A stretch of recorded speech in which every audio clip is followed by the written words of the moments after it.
Minuto Bola.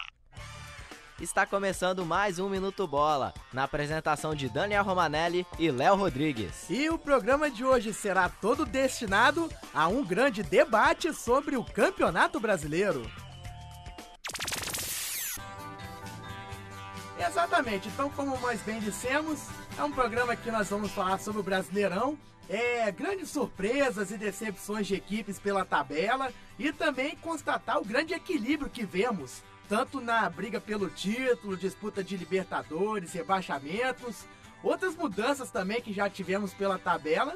Vai ser esse para você o Minuto Bola de hoje. Nós que estamos na 26ª rodada do Brasileirão.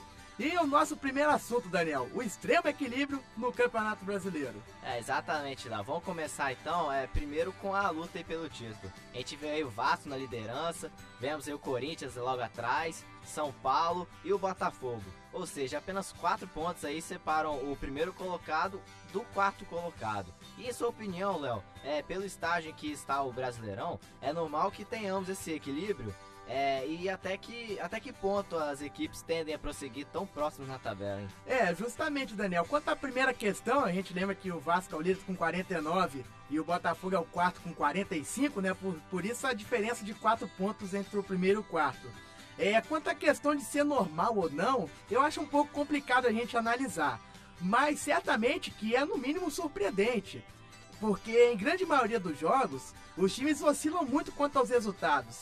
Tem rodada que alguns ganham, outros perdem. Tem rodada também que ganha todo mundo. Ou que no mínimo a grande maioria perde, né? Que todo mundo perder também é quase raro, é praticamente raro. E até agora não vimos nenhuma equipe disparando nesses quesitos. E isso tem gerado todo esse equilíbrio que vemos.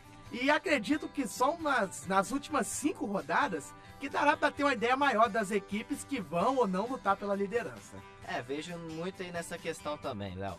Até complementando agora, não podemos, né, se esquecer de 2 fatores que contribuíram para que tivéssemos hoje esse equilíbrio todo e até mesmo essa combinação de equipes disputando o título. Que vem ao caso de 2 equipes desandarem na tabela de classificação e acabarem pagando muito caro. Uma eu até citei como um destaque negativo, que foi o Flamengo. Vamos até citar depois. Com certeza. E outra equipe foi o Corinthians. O Timão aí passou um bom tempo se mantendo na liderança, independentemente de perder ou ganhar seus jogos. Mas chegou no ponto que as derrotas se acumularam e o time perdeu a liderança quando poderia ser líder isolado. E poderia mesmo, Daniel. Então, ou seja, a gente vê esses exemplos de Flamengo e Corinthians que servem tanto como justificativa para esse equilíbrio no Brasileirão, né, pela disputa do título, por ser equipes que, se mantivessem os seus aproveitamentos, estariam isoladas na briga pelo título, como também serve como exemplo para todas as demais equipes, né, pois ficar em alguns jogos sem pontuar pode ser fatal. Perfeitamente. Agora, quanto à disputa da Libertadores, a gente tem do 5º ao 8º lugar, vemos Fluminense e Flamengo, vemos também Internacional e o Palmeiras. Léo, qual é a realidade delas na briga pelo título e nas outras maiores posições? Olha, Daniel, eu vejo como sendo possível entre esses times obterem no máximo as posições que as classificariam para a Libertadores. Talvez, se conseguirem uma boa sequência de vitórias, podem ser fortes candidatas a alguma vaga mais acima na tabela. Mas quanto a título, eu acho muito difícil.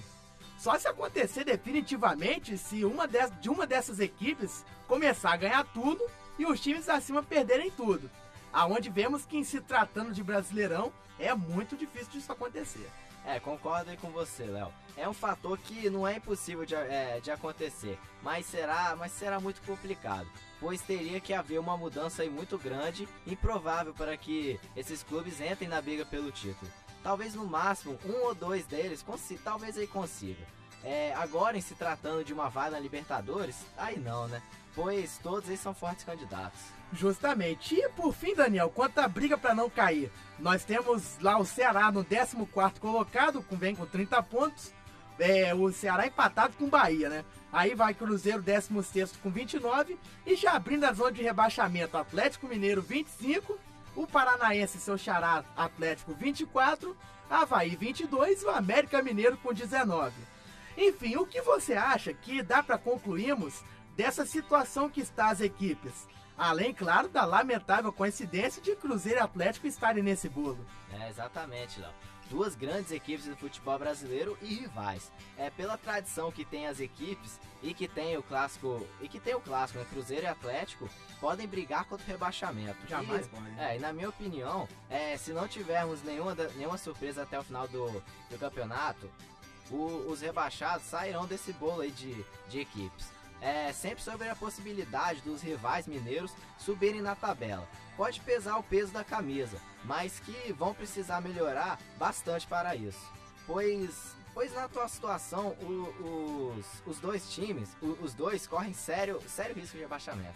Eu assino embaixo o que você disse, Daniel. E ainda completo com algumas conclusões, né? Eu acredito que os dois Atléticos, tanto o Mineiro quanto o Paranaense, ainda estão vivos, seguem vivos na disputa contra a Degola. O Avaí, eu já acho que está numa situação gravíssima. Talvez mesmo só uma arrancada daquelas que o Fluminense conseguiu em 2009 para poder salvar a equipe. E quanto ao América Mineiro, com todo o respeito ao Mequinha, o Coelho lá de Minas, mas esse para mim está virtualmente rebaixado. Você concorda? Léo, também tô com você e o Atlético acho que volta para a Série B novamente. Agora vamos comentar sobre surpresas e decepções desse Brasileirão. Léo, pra você, quais são as suas surpresas? Olha, Daniel, pra mim poder escolher as surpresas, eu fiquei... Logo uma eu já escolhi de cara, que é o Vasco. E outra foi um pouco complicado de escolher, porque acho que tirando o Vasco não tinha outra equipe grande, surpresa assim, mas eu destaquei o Atlético Goianiense, que realmente foram equipes que não esperavam estar em suas respectivas posições. Vasco que é líder e o Atlético está na 12ª colocação. E por que são essas surpresas, Léo? Olha, quanto ao Vasco, pois eu esperava que a equipe apenas cumprisse tabela, né? Pelo menos era o que era muito esperado por muita gente, devido ao título da Copa do Brasil, né?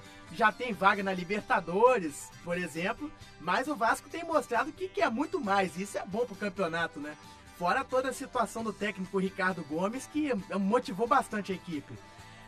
E quanto ao Atlético Goianiense, é porque é uma equipe, tudo bem, não figura na zona de rebaixamento, sabemos que tem um elenco limitado, mas muita gente achava que iria brigar para não cair, né? E tá surpreendendo na posição em que está, bem longe da briga contra o rebaixamento. Exatamente. E sobre o Atlético, Léo, eles aí que tiraram a invencibilidade do Flamengo, vencendo a pena Engenhão por 4-1. E com a chegada do Hélio dos Anjos, a equipe vem conseguindo bons resultados. Justamente, inclusive domingo contra o Palmeiras, com 2 a menos, o time buscou um empate, né?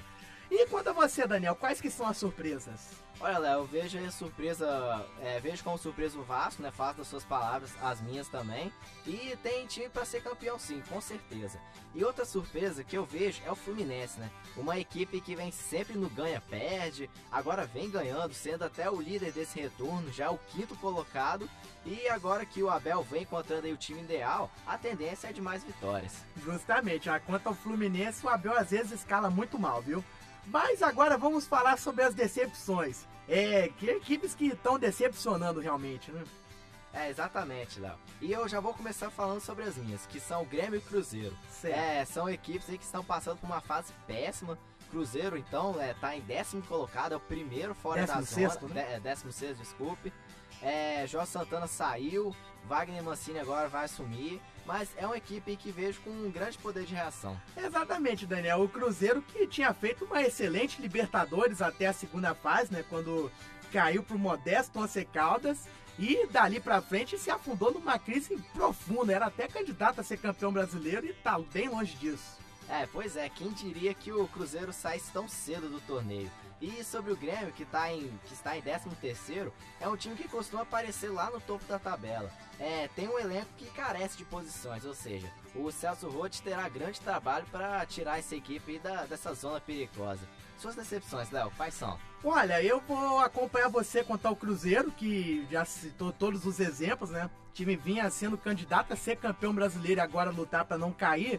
E uma segunda, eu acredito que o Flamengo tá um pouquinho merecendo esse título do que o Grêmio, viu? Esse título de decepção. Porque o Flamengo simplesmente vinha muitas rodadas do Brasileirão com apenas uma derrota no ano, que foi na Copa do Brasil, uma derrota pro Ceará. E do nada o time passar 10 jogos sem vencer, depois de que agora acabou conseguindo uma vitória suada sobre o América Mineiro, foi uma grande decepção. Muita gente não esperava por essa grande decadência do Flamengo, e para poder o time melhorar, precisa acordar logo e subir no campeonato. E por aqui fica mais um Minuto Bola. Agradecemos a você, ouvinte, por acompanhar mais um podcast do programa. E no programa de amanhã vamos falar sobre o Superclássico das Américas, o jogo entre Brasil e Argentina. Mas antes queria finalizar o programa mandando um abraço aí pro Marcos Caldeira, ele que acompanha o Minuto Bola diariamente. Grande abraço. Opa, um abração, Marcos. E você conferiu mais um programa Minuto Bola hoje sob a companhia de Daniel Romanelli e Léo Rodrigues. Gravação de Arnaldo Tavares, orientação e supervisão de Ezio Pessali.